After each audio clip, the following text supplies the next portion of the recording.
Salut à tous, merci infiniment d'être avec nous pour ce 4e épisode concernant les nouveautés de la mise à jour 2020.93 de Cielpay.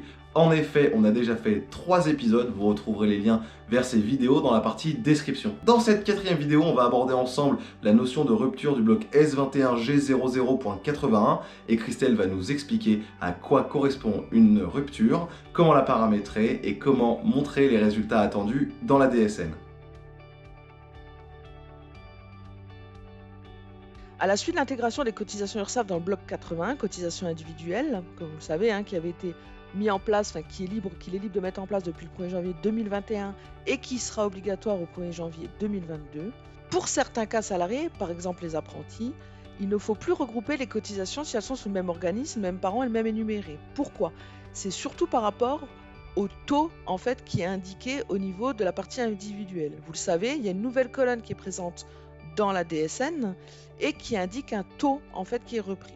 Je vais vous montrer concrètement dans Cielpay et dans Ciel Déclaration Sociale. Prenons un exemple concret. Mon salarié S004 est apprenti. Donc je vais ouvrir son bulletin de paye. Quand on est dans le bulletin de paye, si je regarde les cotisations, mon salarié a un salaire qui est au-dessus des 79% du SMIC. Il a donc les deux cotisations à chaque fois qui sont calculées. Par exemple, la C120 APP EXO et la C120 APP SUP. Ces deux cotisations sont sur la même nature de cotisation. Et vous voyez, elles ont le même taux. Donc aujourd'hui, sans rien faire, si on regarde dans la DSN, on va voir que le taux qui va être repris au niveau de la colonne taux, ce sera non pas 7 mais 14. Vérifions tout d'abord dans la cotisation. Quand on va dans base, cotisation, si je prends la C120 APP EXO, je regarde, elle est bien sous le 0,75. Je vérifie la APP SUP, elle est également sous le 0,75. Elles ont tous les deux pour le même taux, à 7 en l'occurrence ici, et donc du coup, je vais avoir 14 si je vais dans ma DSN. Je suis dans ma DSN, j'ai sélectionné mon salarié S004 et je suis dans la partie cotisation. Dans le bloc S21G0081, je vais donc aller chercher mon 0,75. Ici, vous voyez, si je prends mon 0,75 et que je navigue vers la droite, dans ma colonne taux de cotisation, j'ai 14, ce qui correspond à mes deux cotisations.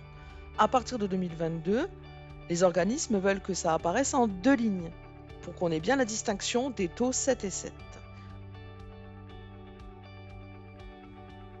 C'est là qu'intervient ce qu'on appelle la notion de rupture. Donc on va la paramétrer. Je vais vous montrer comment ça se concrétise et je vous montrerai également le résultat. Je suis de retour dans Cielpay. Je vais donc aller dans base cotisation.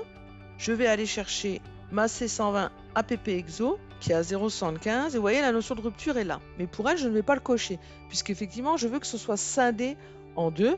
Celle-ci, par définition, la C120 APP EXO, elle est automatiquement sur sa ligne à elle. Donc elle, je ne la touche pas. Et en revanche, je vais aller dans la C120 APP SUP, dans déclaration, et elle, je vais cocher rupture.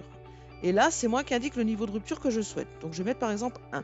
Si jamais je souhaitais regrouper plusieurs cotisations sur la même ligne, il suffirait que je coche rupture dans toutes les cotisations concernées et que je mette le même niveau de rupture, c'est-à-dire 1. Si par contre je devais scinder sur d'autres niveaux, je mettrais 1, 2, 3, etc.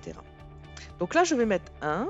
Je vais ensuite renvoyer les données en DSN pour vous montrer le résultat. Donc là, j'ai indiqué ma rupture et ensuite j'ai renvoyé les données en DSN et régénéré ma DSN puisque je n'avais pas fait de modification manuelle. Je retourne donc dans le salarié en question S004, dans la partie cotisation et dans le bloc S21G0081. Et là, on voit que j'ai bien 2 lignes, 0,75 pour mon salarié, avec le taux 7 sur chacune des lignes. Donc c'est à ça que sert la rupture. Vous avez à votre disposition l'AKB 117-974 qui vous explique le principe, qui vous donne un exemple également, l'exemple que je viens de vous citer pour que vous puissiez vous familiariser avec. Merci beaucoup Christelle, vous pourrez dès à présent accéder à la fiche 117 974 en cliquant juste ici ou en vous rendant dans la partie description de cette vidéo. Dans cette même partie description, vous retrouverez également tous les liens vers notre plateforme d'assistance ainsi que tous les épisodes précédents et les épisodes suivants. Le prochain épisode sera le dernier de la série des nouveautés de la version 2020.93 de Cielpay et on abordera les nouveautés de Ciel Déclaration Sociale version 12. Si vous souhaitez nous rejoindre, je vous laisse cliquer sur la petite huile qui va apparaître juste ici. Sinon, on se dit à bientôt. Ciao!